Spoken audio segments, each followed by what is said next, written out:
الشيطان الرجيم من همزه ونفخه ونفثه بسم الله الرحمن الرحيم قال الله عز وجل في محكم تنزيله لقد رضي الله عن المؤمنين إذ يبايعونك تحت الشجرة فعلم ما في قلوبهم فأنزل السكينة عليهم وأثابهم فتحا قريبا۔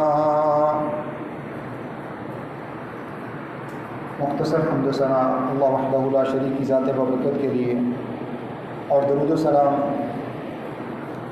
اللہ کے آخری نبی محمد رسول اللہ صلی اللہ علیہ وآلہ وسلم کی ذات گرامی پر۔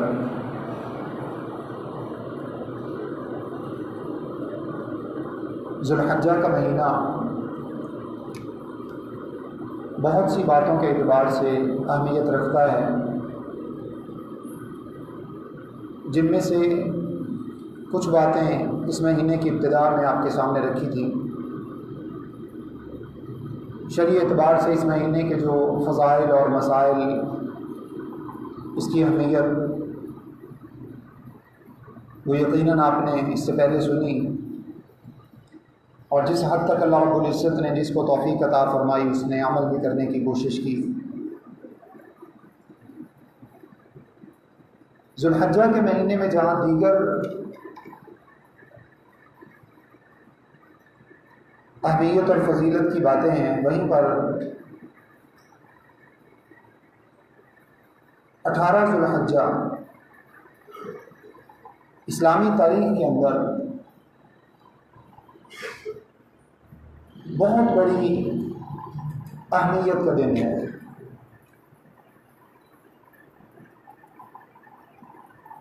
جیسا کہ میں اور آپ جانتے ہیں، اللہ رب العزت نے اسلام رسول اللہ صلی اللہ علیہ وسلم پر نازل فرمایا،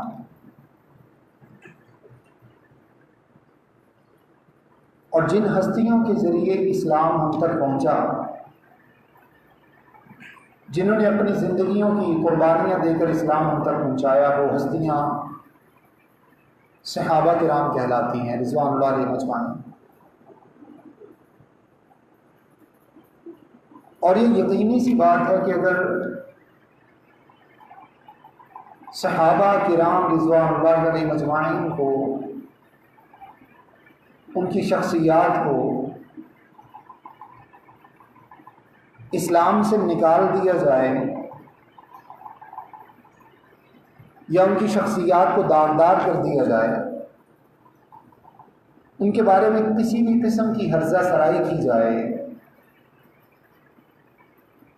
ان کی شان میں کسی قسم کا نقص نکالنے کی کوشش کی جائے، ان کے بارے میں کسی بھی طرح کا بغض رکھنے کی کوشش کی جائے، تو ایک طرف اسلام کی مکمل عمارت دھڑام سے نیچے گر جاتی ہے۔ یعنی صحابہ کے بغیر اسلام مکمل نہیں ہو سکتا، اسلام ہم تک نہیں پہنچ سکتا۔ اگر آپ صحابہ کی رضوان اللہ علیہم اجمعین کی زندگی کو اسلام سے مائنس کرتے ہیں تو آپ سمجھ لیجئے کہ رسول اللہ صلی اللہ علیہ وسلم کی ساری زندگی اسلام میں سے نکل جائے گی، کیونکہ آپ کا اسوہ حسنہ، آپ کی زندگی ایک بہترین نمونہ، یہ ہمیں کس نے بتایا ہے؟ کس نے بتایا کہ رسول اللہ صلی اللہ علیہ وسلم کے شب و روز کیسے گزرتے تھے؟ آپ کی حیات طیبہ کیسی تھی؟ آپ کی راتیں کیسی ہوتی ہیں؟ آپ کے دن کیسے ہوتے؟ آپ کا اٹھنا بیٹھنا کیسا ہوتا؟ لوگوں کے ساتھ آپ کے اخلاق اور آپ کے معاملات کیا ہوتے؟ یہ سب چیزیں ہمیں کس نے بتائیں؟ یہ صرف اور صرف صحابہ کرام رضوان اللہ علیہم اجمعین نے بتایا۔ لہذا صحابہ کی زندگی کو اسلام سے نکالنے کا مطلب، یا صحابہ کے بارے میں کسی قسم کا بغض رکھنے کا مطلب،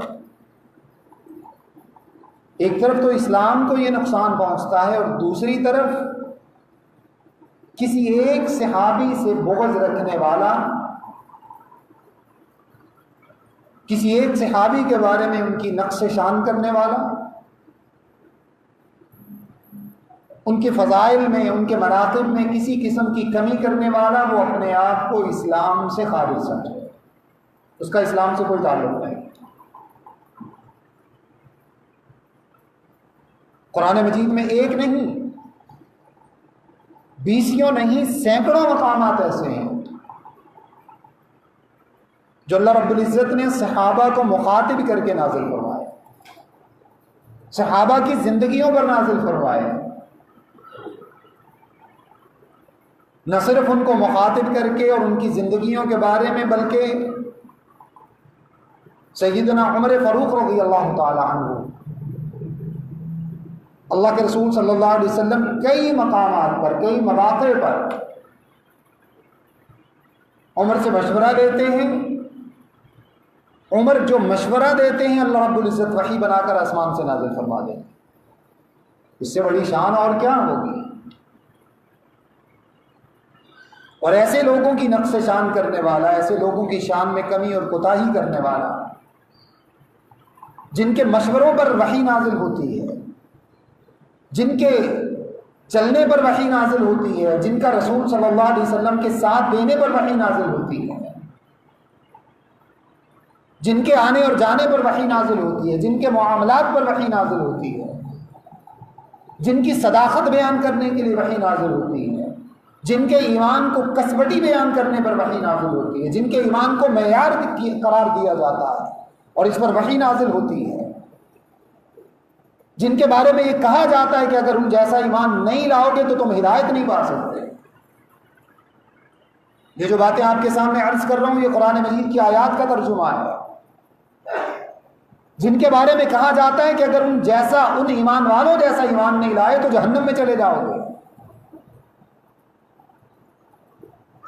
فَنُصْلِهِ جَهَنَّمَ وَسَاءَتْ مَصِيرًا، ہم ان کو جہنم میں پھینک دیں گے جو صحابہ جیسا ایمان نہیں لائے گا۔ تو آپ کیا سمجھتے ہیں کہ ان لوگوں کی قصر شان کرنے والا مسلمان رہ سکتا ہے؟ جن کی زندگیوں پر وحی نازل ہوتی ہو، جن کی طہارت بیان کرنے پر وحی نازل ہوتی ہو، جن کی پاکیزگی پر وحی نازل ہوتی ہو، جن کی شادیوں پر وحی نازل ہوتی ہو، جن کے جہاد کے قصے قرآن وحی بنا کر نازل کرتا ہو، جن کے ایمان کو نفاق سے الگ کرنے پر قرآن وحی نازل کرتا ہو، اللہ رب العزت آسمان سے وحی نازل فرماتے ہو، کیا سمجھتے ہیں آپ ان کی شان کے بارے میں؟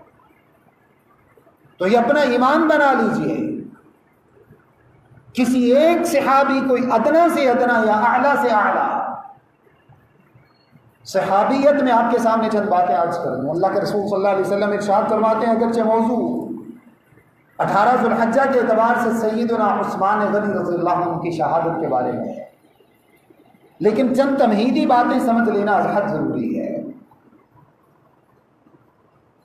آپ جانتے ہیں کہ دنیا کے اندر عہدے دو قسم کے ہوتے ہیں،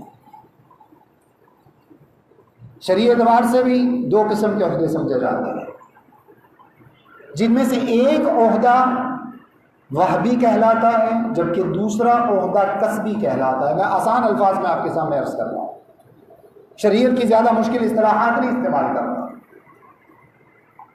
وہبی منصب اور عہدہ وہ ہوتا ہے جو خالص اللہ رب العزت کی عطا ہو، محنت سے حاصل نہیں کیا جا سکتا، جبکہ کسبی عہدہ وہ ہوتا ہے جو اپنی محنت سے حاصل کیا جا سکتا ہے۔ اب اس کو مثال سے سمجھیں گے تو بات سمجھ میں آ جائے گی۔ دنیا میں کوئی شخص کتنی بھی محنت کر لے، کیا وہ نبی بن سکتا ہے؟ محنت کر کے کوئی شخص نبی بن سکتا ہے؟ ساری زندگی ایک پاؤں پہ کھڑا ہو کر، ایک ٹانگ پہ کھڑا ہو کر عبادت کر لے، وہ شریعت کا مطلوب نہیں ہے۔ پوری زندگی کبھی روزہ قضا نہ کرے، پوری زندگی کبھی نماز قضا نہ کرے، کبھی نوافل نہ چھوڑے، سارا دن قرآن مجید کی تلاوت کرتا رہے، نبی نہیں بن سکتا۔ نبوت خالص اللہ رب العزت کی عطا ہے، جو اللہ رب العزت اپنے خاص بندوں کو عطا فرماتے ہیں وہ فرما کر اللہ رب العزت نے سلسلہ ختم کروا دیا. اب تو نبوت کا باب ہی بند ہو چکا قیامت تک. اس کے بعد آ جائیے, نبی کے بعد سب سے زیادہ شان کس کی ہوتی ہے؟ صحابی کی. میں آپ کے سامنے عرض کر دوں, نبی علیہ السلام کی زندگی میں انسان کی محنت, انسان کی کوشش, انسان کی جستجو, انسان کی جد و جہد اس کو ایمان تک لا سکتی ہے. انبیاء کی زندگی میں لہذا وہ صحابیت کے مقام پر نبی علیہ السلام کی زندگی میں پہنچ سکتا ہے.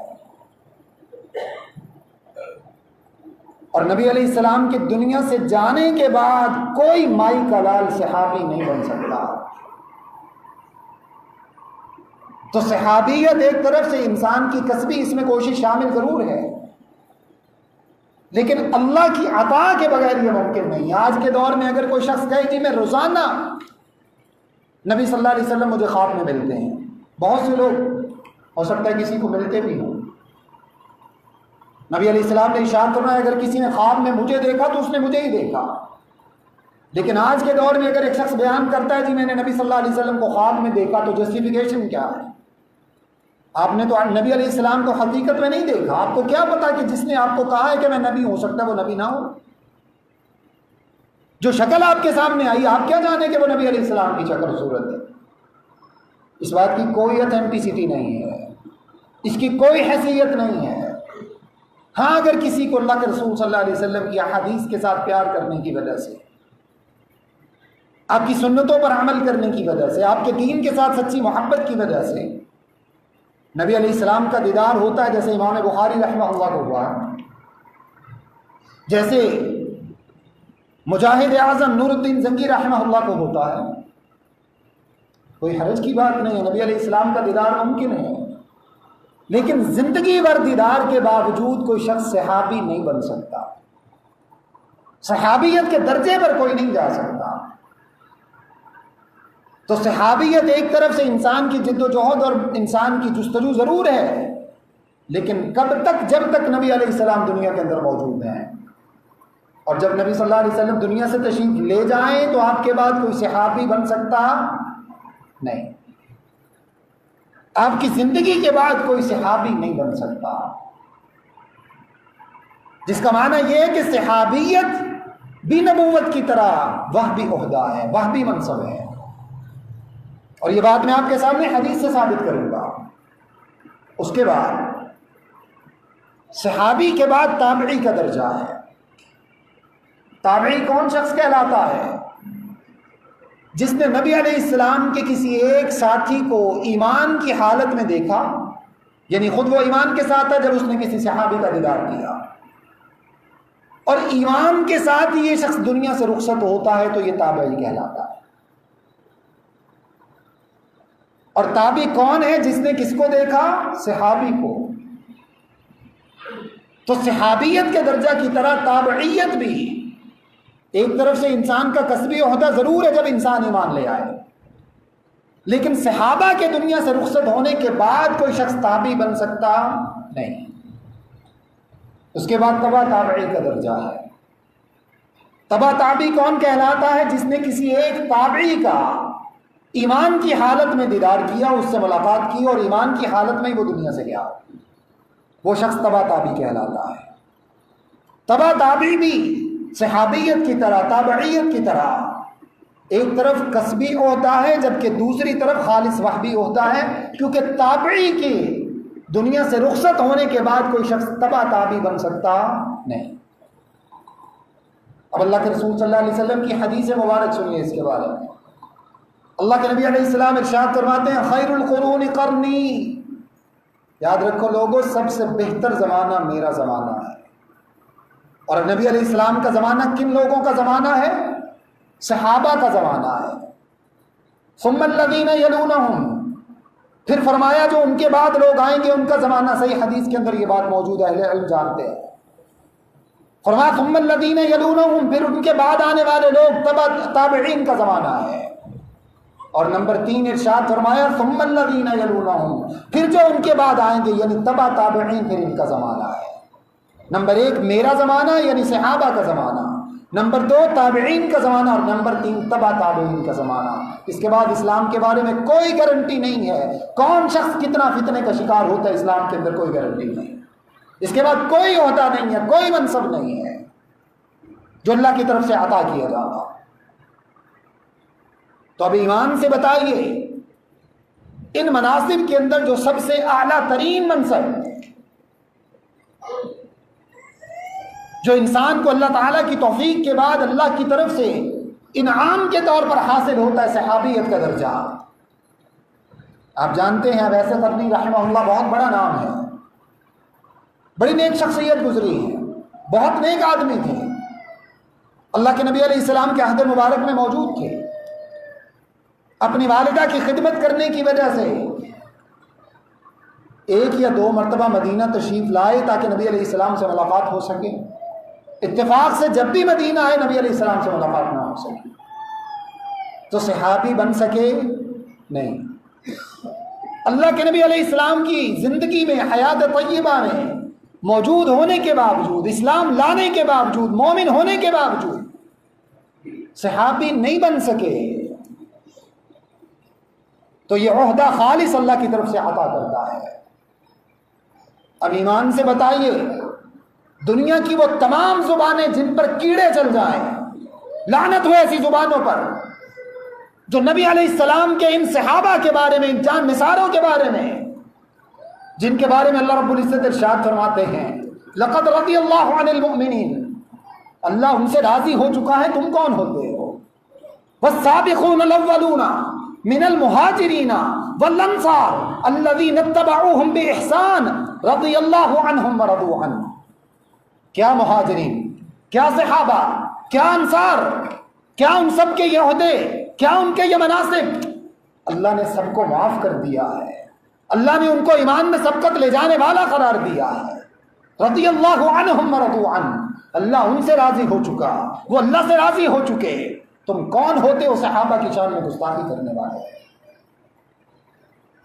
یہ تمہیدی باتیں مسلمان ہونے کے ناطے سے مجھے اور آپ کو، میرے اور آپ کے بچوں کو، میرے اور آپ کے گھر کی خواتین کو، میری اور آپ کی بچیوں کو، ماں بہنوں کو، یہ باتیں ان کو ازبر کروا دیں تاکہ کل کوئی امیر معاویہ رضی اللہ عنہ کے بارے میں گستاخی کرنے کی کوشش کرے تو مجھے اور آپ کو، میرے اور آپ کے بچوں، میرے اور آپ کے گھر کی خواتین کو علم ہو کہ کسی ایک صحابی کے بارے میں زبان درازی کرنے کا معنی اسلام سے ہاتھ دھونا ہے، اسلام سے نکل جانا ہے۔ کوئی کسی صحابی کے بارے میں بدتمیزی نہ کر سکے، کوئی کسی تابعی کے بارے میں بدتمیزی نہ کر سکے، کوئی کسی تبع تابعی کے بارے میں بدتمیزی نہ کر سکے۔ یہ کوئی چھوٹے اعزازات نہیں ہیں۔ اللہ کی قسم جس عثمان کی بات میں آپ کے سامنے عرض کرنے والا تھا،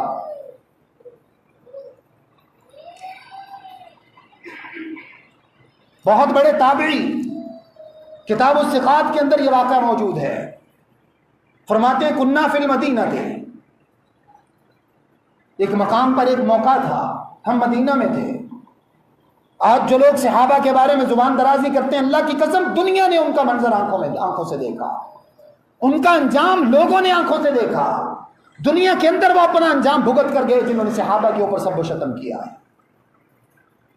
فرماتے ہیں کننا فی المدینہ، ہم مدینہ میں تھے، فسب رجل عثمان رضی اللہ تعالی عنہ، ایک آدمی عثمان غنی رضی اللہ عنہ کو گالم گلوچ کرنے لگا، اللہ کے رسول کے صحابی کو گالیاں دینے لگا، آپ کو برا بھلا کہنے لگا۔ فنہیناہ، ہم نے اس کو بڑا منع کیا، ہم نے کہا رک جا، اس سے باز آ جا۔ فلم ینتہ، وہ اپنی حرکت سے باز نہ آیا۔ نتیجہ کیا نکلا؟ ہم نے ایک دم سے دیکھا آسمان سے بادل گرجا، آسمان سے ایک بجلی گری، فاحرقتہ، اس شخص کو وہیں کھڑے کھڑے جلا کر راکھ کر دیا۔ صحابہ کے بارے میں زبان کھولنا کوئی چھوٹی بات ہے؟ صحابہ کے مقام کے بارے میں بات کرنا، اللہ رب العزت ارشاد فرماتے ہیں اللہ کی قسم زبانیں جل جائیں ان لوگوں کی جو صحابہ، جو اسلام کے ستونوں کے بارے میں بات کرتے ہیں، اللہ رب العزت ارشاد فرماتے ہیں ثانی اثنین اذ ہما فی الغار اذ یقول لصاحبہ لا تحزن ان اللہ معنا.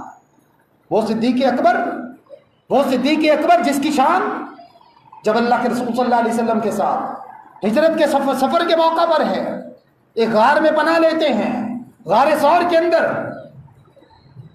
اور جب کفار مشرکین مکہ نبی صلی اللہ علیہ وسلم کا تعاقب اور پیچھا کرنے والے جب وہ عین اس غار کے دھانے پر پہنچ جاتے ہیں تو صدیق اکبر رضی اللہ عنہ پریشان ہو کر کہتے ہیں اللہ کے رسول صلی اللہ علیہ وسلم اگر ان لوگوں نے اپنے پاؤں کی طرف دیکھ لیا تو ہم ان کو نظر آ جائیں گے، یہ تو ہمیں پکڑ لیں گے، یہ تو ہمیں دبوچ لیں گے.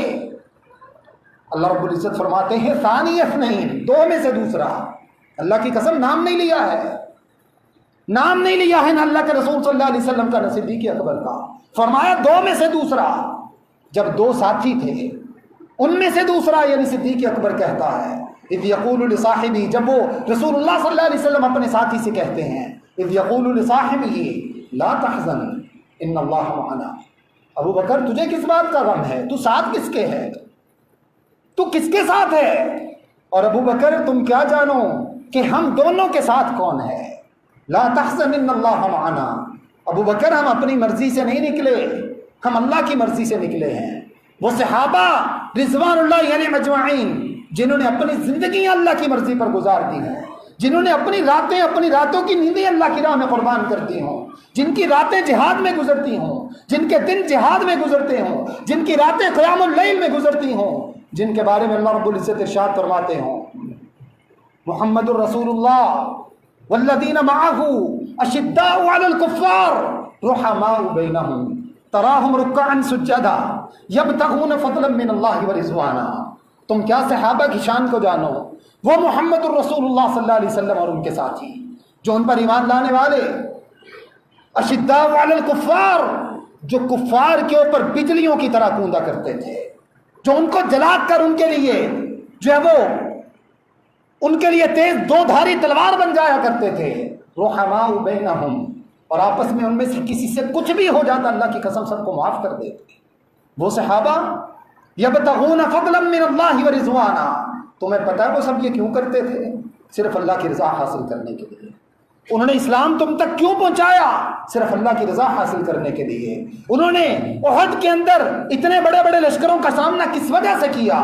بدر کے اندر سیسا پلائی دیوار کس لیے بن گئے؟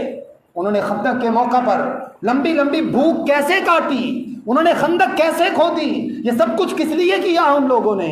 یبتغون فضلا من اللہ ورضوانا، وہ اللہ کا فضل تلاش کرنا چاہتے تھے، وہ اللہ کو راضی کرنا چاہتے تھے.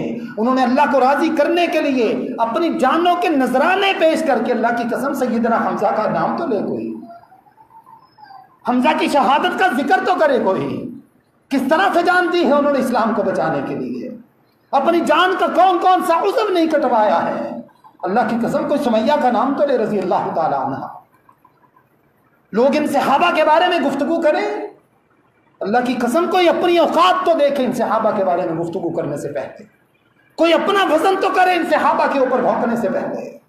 اللہ ان لوگوں کو دنیا کے اندر نشان عبرت بنا دے جو صحابہ کے بارے میں یہ گستاخیاں کرتے ہیں.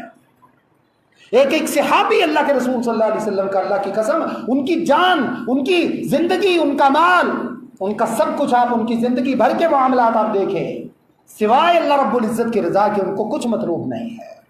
وہ صرف اللہ کی رضا کے لیے اسلام ہم تک پہنچایا ہے. اللہ کی قسم کوئی ایک حدیث مجھے دکھا دیں، کوئی ایک روایت دکھا دیں جو صحابی کے ذکر کے بغیر مکمل ہوتی ہو، جو صحابی کے واسطے کے بغیر ہم تک پہنچتی ہو.